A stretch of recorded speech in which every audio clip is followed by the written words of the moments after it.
Bismillahirrahmanirrahim. Assalamualaikum warahmatullahi wabarakatuh. Salam sejahtera untuk kita semua. Berjumpa lagi dengan sahabat senior BPMP Provinsi Nusa Tenggara Barat, Bincang Santai. Kali ini kita temanya terkait sinkronisasi kualitas data pendidikan. Nah, menjadi menarik karena data selama ini menjadi hal-hal yang sangat krusial ya, terkait bagaimana pengambilan kebijakan dan lain sebagainya. Telah hadir di tengah-tengah kita Bapak Ahmad Budi Kurniadi, SAP dari Kemenak Provinsi Nusa Tenggara Barat. Assalamualaikum Pak Ahmad. Sehat Pak Ahmad? Alhamdulillah. Kemudian yang kedua ada Bapak Pance Kusmawaldi dari Dinas Dukcapil Provinsi Nusa Tenggara Barat. Sehat Pak Pance? Alhamdulillah sehat. Nah, Assalamualaikum warahmatullahi wabarakatuh. Selamat sore. Sore Pak Pance. Yang terakhir ada Ibu kita, Ibu Rika Perlita. Beliau ini dari BPS Provinsi Nusa Tenggara Barat. Mana kabar Bu Rika? Sehat? Alhamdulillah baik Pak. Terima kasih Bu Rika. Nah, ini kita berbicara data nih Pak. Sebelumnya saya perkenalkan diri, saya dengan Bang Yos sebagai host yang menemani obrolan kita pada kesempatan kali ini. Ke Pak Ahmad dulu ya, terkait bagaimana pendapat Bapak ini dari Kemenak terkait satu data pendidikan di Provinsi Nusa Tenggara Barat. Seperti apa Pak? Terima kasih sebelumnya. Assalamualaikum warahmatullahi wabarakatuh. Waalaikumsalam warahmatullahi wabarakatuh. Kalau menurut saya mengenai bahasa kerennya data satu pintu lah. Siap. Di NTB ini mengenai pendidikan itu sangat luar biasa. Karena mengingat juga kami di Kementerian Agama Pak, yang khusus menangani masalah pendidikan itu ada namanya EMIS 4.0, Education Management Informasi System. Di situ memang di dalamnya itu ada semacam perkumpulan dalam arti permadrasahnya. Permadrasah itu baik dari sekolahnya, siswanya, gurunya, itu sudah tercover di situ semuanya. Terus kalau saya lihat juga di Diknas ada bahasanya Dapodik Pak, betul. Dapodik juga seperti itu.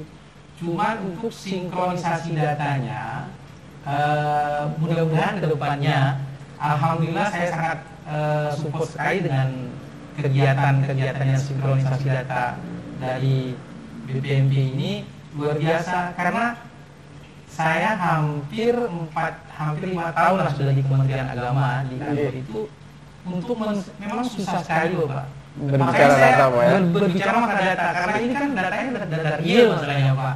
Data yang tidak boleh, masanya kita harus memastikan, apalagi siswa Pak sekarang seperti itu.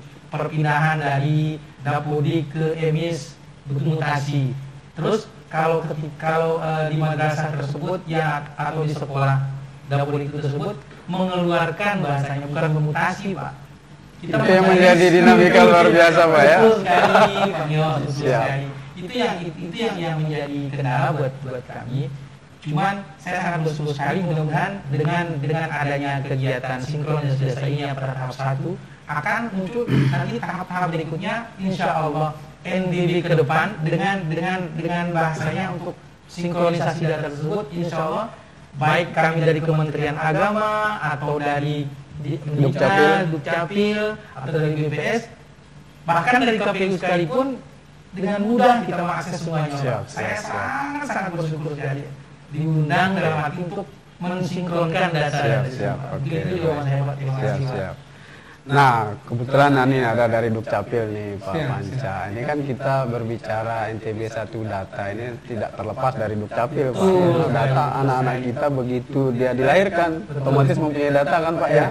Nah, bagaimana Pak pandangan dari Dukcapil sendiri? Saya bercerita dari awal dulu. Siap. Sebetulnya idenya ini, data-data ini kan tercecer di mana-mana, di semua kementerian maupun kalau kita di level provinsi dinas. dan badan yang ada di provinsi. Kemudian muncullah Perpres 39 tahun 2019 terkait dengan Satu Data Indonesia. Munculnya Perpres Satu Data Indonesia itu diikuti oleh Perpres 62 tahun 2019 untuk kami di Dukcapil, itu percepatan Adminduk untuk pengembangan statistik hayati bunyinya. Jadi kami mengambil langkah cepat ini karena memang di Dukcapil ini kami ini menginput by perkembangan yang terjadi di penduduk kita secara keseluruhan, mulai dari sejak lahir sampai dengan mereka meninggal dunia, sehingga update data itu terus terupdate sesuai dengan perkembangan yang masyarakat ada di kita masyarakat tentunya kita. ya. Kemudian dengan adanya ini persepsi yang berbeda-beda, inilah proses penyatuan itu melalui kegiatan-kegiatan yang seperti ini.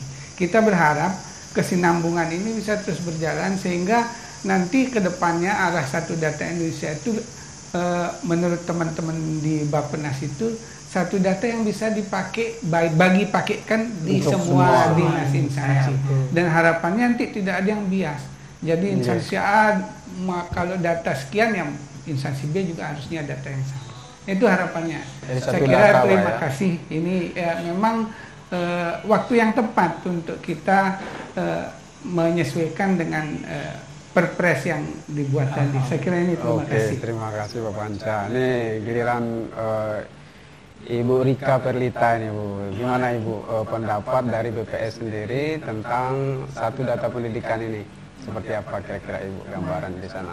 Baik, terima kasih Pak. Kalau dari kami ya, BPS kan sesuai dengan visi BPS, penyedia data statistik berkualitas untuk Indonesia maju. Jadi kami bersyukur dengan adanya NTB Satu Data ini, paling tidak seperti yang Pak Panca tadi utarakan, data yang bercecer ini bisa dikumpulkan di satu tempat gitu ya Pak ya. Jadi kalau kita misalnya orang Kemenak ya Pak ya, dia mau mengakses juga di satu tempat, tidak harus kita jalan minta data ke masing-masing dinas. Saya rasa untuk BPS juga sebagai penyedia data statistik ya dan pembina statistik sektoral sangat bersyukur sekali dengan adanya NTB Satu Data ini. Jadi misalkan kebutuhan untuk apa saja ketika menjadi satu data menggampangkan kita, Ya memudahkan betul. kita. Ya. untuk Harapannya kan tidak cuma data pendidikan saja, mungkin data yang lain itu juga ada. Kalau di BPS semua data Ibu ya? Sebenarnya sebanyak itu. Bukan hanya pendidikan ya? Bukan hanya pendidikan, jadi ada banyak data mengenai sosial, ekonomi juga ada banyak di BPS gitu Pak. Kebetulan hampir setiap tahun, kebetulan saya dengan Kementerian BPS ini satu tembok bahasanya Pak. Jadi kita berkoordinasi gitu Pak. Oke. Mengenai itu. Baik, berikutnya nih Pak Ahmad dari Kemenak ini. Kira-kira yang sudah dilakukan terkait support dana sarpras dan lain sebagainya di Kemenak sendiri seperti apa Pak gambaran untuk memperbaiki atau mengurai data-data kita yang kira-kira masih menjadi ada sedikit permasalahan seperti itu? Saya. Terkait masalah itu Bang Yos, alhamdulillah memang segala sesuatu yang butuh proses. Betul Pak. Dari sampai sekarang pun yang namanya EMIS 4.0 itu Pak, kalau menurut kami sudah luar biasa mengenai baik seperti yang Bapak bilang itu, baik dari pendataan siswanya, bahkan siswa PIP-nya, bahkan untuk KIA-nya, segala macam kita sudah berusaha. Dalam arti memang karena bahasanya ada yang penginputan manual, masih ada penginputan manual itu Bang. Kadang namanya operator manusia bahasanya seperti itu. Ada saja errornya yang Pak ya? error yang apa seperti yang Pak Panca. kemarin Pak Panca bilang yang seharusnya 17 ketahuannya 71. Nah itu berbalik. Padahal riskan sekali itu Pak ya, dari jumlah 17 menjadi 71 kan signifikan ininya sangat jauh. Betul. Ya. Itu sih menurut saya. Siap. Terima kasih. Oke, kemudian Pak Panca nih Pak. Siap. Kira-kira di Dukcapil sendiri gambaran TUSI seperti apa Pak, terkait data ini Oke. Pak? Kalau kami di Dukcapil Provinsi, kalau secara tupoksi itu kan sebetulnya intinya melakukan monitoring evaluasi kegiatan yang ada di kabupaten, kemudian fasilitasi penyelenggaraan adminduk di kabupaten. Jadi yang sebetulnya yang ada di kami itu Dukcapil itu sebetulnya di depan. Data kami ini dipakai untuk hampir semua kegiatan. Jadi kami mendata itu di depan. Data ini yang digunakan. Dalam prosesnya mungkin ada beberapa kesalahan. Kami di belakang itu menjadi verifikasinya akhirnya. Nah ini yang tugas-tugas kami ini yang kami lakukan berkesinambungan supaya data ini tidak ada yang salah, tidak ada yang tidak benar, tidak sesuai dengan misal keinginan di Kementerian Pendidikan, di Kementerian Agama, bahkan di kementerian semua kementerian. Hampir semua basis data itu menggunakan basis data kependudukan, by NIK. Sehingga inilah yang menjadi pemersatu sebetulnya NIK ini, sehingga kami secara otomatis memang kami di depan ini ada jadi ujung tombak, Pak. Kemudian di akhir juga kami menjadi verifikatornya. Ini yang kami lakukan di Dukcapil. Tapi kembali lagi secara konsep penganggaran dan itu kami mungkin tidak berkaitan langsung dengan bidang pendidikan, tetapi support tenaga dan data mungkin kami bisa lakukan di sana. Yes. Saya kira itu. Karena memang data itu kalau kita berbicara Dukcapil ya, baru lahir anak-anak Sudah kemudian dibuatkan. sampai meninggal ada Siap. datanya ya.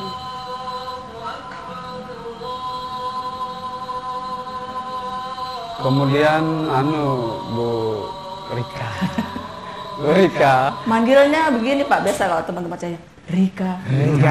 Oke, agak mendayu, agak ada nadanya Ibu ya. Itu udah Pak. Ibu Rika. Baik. Ibu Rika. Kalau di BPS sendiri, ini kan kalau kita bicara BPS nih Bu Rika, tentunya gambaran secara umum aja Ibu, Ya.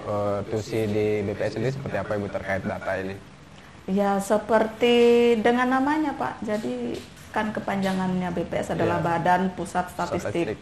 Nah, jadi itu tempat pusatnya statistik gitu Pak ya. Jadi BPS itu kan mengumpulkan statistik, baik itu statistik dasar maupun statistik sektoral ya. Kalau BPS kan kalau di Dukcapil kan masyarakat yang datang ya Pak ya. Kalau kebalikan dengan kami melakukan survei, kunjungan ya ke masyarakat. Nggih, betul. Jadi selain yang statistik dasar itu kan kita mengumpulkan sendiri, ada juga statistik sektoral yang didapat dari dinas-dinas. Gitu Pak. Jadi untuk data pendidikan itu merupakan salah satu bagian dari BPS, data yang dihasilkan oleh BPS bisa perlu berkunjung ke sekolah. Iya betul, kalau dengan adanya itu kan enak langsung dari betul. Kemudian salah satu indikator yang pendidikan yang paling mungkin yang paling umum diketahui orang kan seperti APM, APS, nih angka partisipasi kasar itu kan juga dari BPS. Kemudian salah satu yang mengandung unsur pendidikan ini kan IPM, ya, Indeks Pembangunan Manusia. Jadi itu salah satu indikator dari yang dihasilkan oleh BPS. Oke, siap. Kemudian lanjut saya ke Pak Ahmad ini Pak. Bagaimana kira-kira solusi yang atau treatment yang dilakukan oleh Kemenak ketika menghadapi permasalahan-permasalahan? Contoh tadi sudah disebut oleh Pak Ahmad, misalkan ada perpindahan siswa kan dari sekolah pendidikan di bawah naungan Kementerian Pendidikan ke sekolah yang di bawah naungan Kementerian Agama. Itu seperti apa Pak Ahmad? Ya, bahasanya berkolaborasi juga iya. Ketika data Dapodik dengan data EMIS bahasanya, jangankan seperti itu Bang.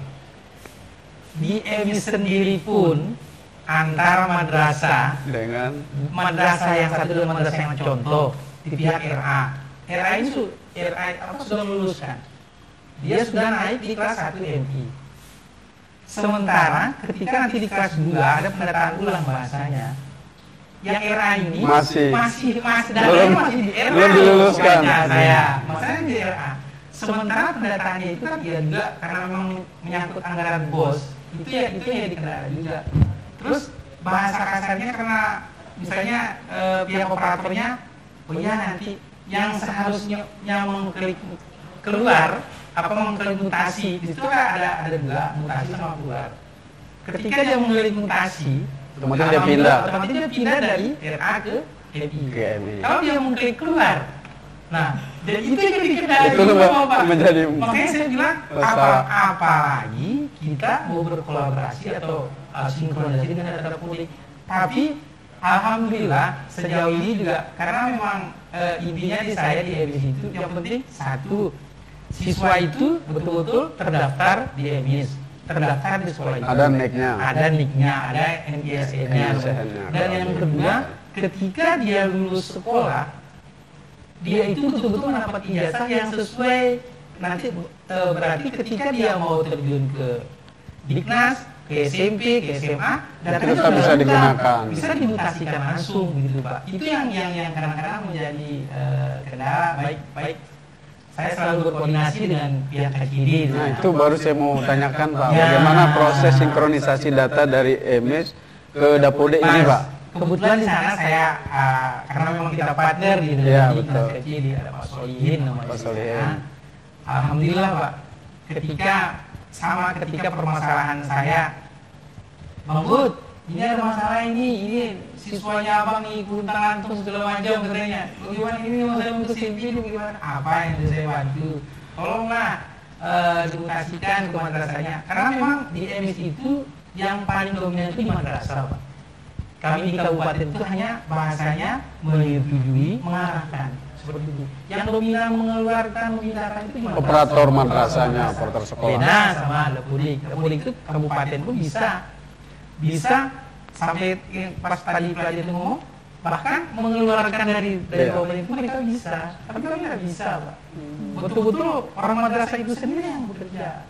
Seperti itu aja sih kendalanya. Berarti kalau kita melihat dinamikanya Pak ya, artinya proses koordinasi dan sinkronisasi ini memang hal yang menjadi keharusan Pak ya dilakukan. Betul-betul kalau bahasa ini wajib ain.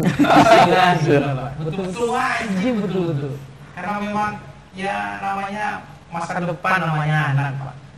Saya kadang-kadang karena memang pernah mengalami, apalagi waktu masih saya ngajar dulu pas di BP dengan konseling, sudah bahasanya orang tua sudah dia tinggal sama neneknya, seperti yang saya ceritakan Bu Panja, saya sampai nangis Pak. Saya lihat mau dikemanakan anak ini gitu Pak. Sementara dia itu hanya cuma tahu belajar, 2 belajar, 3 belajar. Sementara datanya kocar kacir. Itu jadi perjuangan kami sendiri. Memang bahasanya kita memang kalau operator sekarang itu kita banyak bermain di makan layar Pak. Tapi sangat menentukan sekali nasib dari siswa itu dulu Pak. Itu yang menjadi kadang-kadang saya terima kasih kan operator kami Pak, mohon maaf banyak yang honorer. Hampir 99 bahkan 100% honorer. Kalau saya harus marah Pak, kalau dia pergi begitu saja, saya yang kenapa? Data sekolah beradu Pak ya. Makanya Bang Yos kalau datang itu Bang Yos, saya bagaimana kabarnya? Oh iya begini Pak, terus katanya bagaimana? Alhamdulillah Pak, saya senang, ada masalah, ada Pak. Cuma kemarin ini, alhamdulillah semangat ya. Itu aja saya Pak. Baik. Saking gimana ya? Memang bahasanya saya itu sangat-sangat membutuhkan mereka gitu. Jadi gini Pak, saya potong sedikit ya. Kalau di kita ya di Kementerian Pendidikan ada istilahnya candaan lah, slogan dari teman-teman operator nih ya, teman-teman Bapak Kepala Sekolah, mungkin pejabat-pejabat di dinas juga. Katanya gini, operator tuh nggak boleh cair kopinya, harus tetap kental gitu ya Pak. Jadi seperti itu biar mengurus data ini tidak harus tetap konsentrasi gitu mereka. Mungkin seperti itu gambaran sekarang ini. Sampai tengah malam Pak, apalagi pas masa-masa ujian itu Pak, kita sinkronkan itu, subhanallah. Memang saya memang banyak bermain di Diklat ID-nya karena di Diklat kebetulan kantor KKD sama Diklat itu beda jauh di Diknasnya di Wilayah Badas. Kantornya mau berdekatan, di samping saya BPS, di sini saya Dinas, gitu Pak. Jadi ya, tapi kita berusaha untuk masa depan anak lah masanya gitu Pak. Siap. Nah, ini terakhir nih Pak, Ibu Bu Rika ini pertama nih. Bagaimana nih Bu Rika? Kira-kira harapan ke depan terkait satu data pendidikan ini seperti apa dari BPS sendiri, Ibu Rika? Oke, terkait harapan ini ya Pak ya, satu data pendidikan. Saya harapannya sama seperti yang Pak Panca utarakan di awal tadi itu, kalau bisa jangan cuma berhenti di satu titik saja. Jadi kalau bisa kan terus dipertahankan gitu kan. Kadang-kadang kan kalau kita cek di NTB 1 data kan ada data kadang tahunnya berhenti sampai di 1 tahun tertentu. Tidak update Ibu ya. Tidak update, betul. Saya rasa itu harapan saya mungkin untuk komitmen untuk masing-masing dinas atau lembaga ya, untuk mengupdate datanya sesuai dengan kondisi yang terbaru yang dipunyai oleh masing-masing dinas atau instansinya gitu. Kan ada kutipan gitu Pak ya, ada quote gitu ya kan. Data itu mahal, tapi kan lebih mahal membangun tanpa data, kan gitu. Nah ya. Itu kalau membangun tanpa data itu kadang-kadang kita apa istilahnya beradul ya ketika kita tidak pegang data. Perencanaan dan lain sebagainya akan menjadi membengkak dan lain-lain. Betul.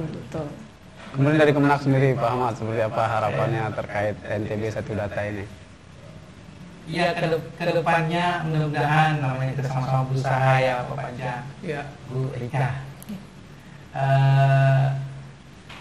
NTB ini bila perlu menjadi percontohan bagi provinsi-provinsi yang lain untuk menyatukan data, baik itu data seperti yang data masalah pendidikannya, baik siswanya ataupun data-data yang lain. Kita berusaha dan mudah-mudahan seperti yang saya bilang tadi, kami dari Kementerian Agama sangat-sangat mendukung sekali akan hal itu, Bang Yos. Sangat, dan insya Allah akan mempermudah, bukan hanya bagi saya, karena terus terang juga Bang Yos, hampir setiap tahun, mungkin sekitar bulan 3, bulan 4 itu pasti sudah ada surat dari tetangga saya itu. Ya terkait jalan baru Pak ya. Setiap tahun itu Bang Yos. Yang itu saja kadang ya namanya titik jenuh juga ada ya. Karena makanya saya bilang ketika di sini saya baru berpikir, oh ternyata betul data itu memang betul-betul harus ada, harus betul-betul valid seperti itu. Terima kasih. Oke, terima kasih Pak Ahmad. Kemudian Pak Panca nih pertanyaan sama Pak harapan saya begini. Sebetulnya kami ini kan pengelola kalau secara nasional Dukcapil itu big data. Selama ini memang data yang di Dukcapil ini kami anggap tertidur. Tidak pernah dia dimanfaatkan untuk proses perencanaan pembangunan. Contoh misal kalau kita mau berbicara pendidikan, kita mempunyai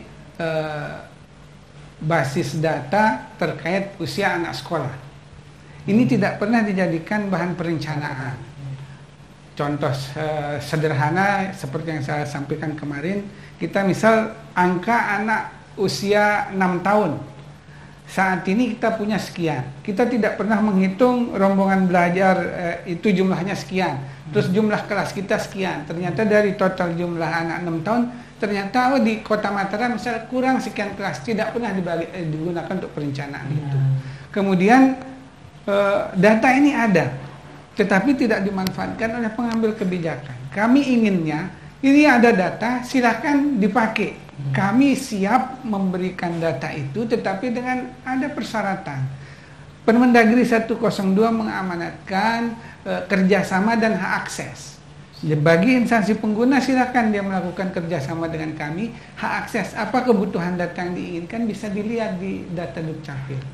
Nah ini kami juga di level provinsi dan kabupaten kota ini terus bersosialisasi untuk mau mengadakan kerjasama pemanfaatan data Dukcapil. Silahkan kalau ada instansi hanya bersurat ke ke Dirjen Secara Dukcapil kelembagaan, Pak, ya? melalui Dukcapil Dukcapil kabupaten provinsi. maupun provinsi.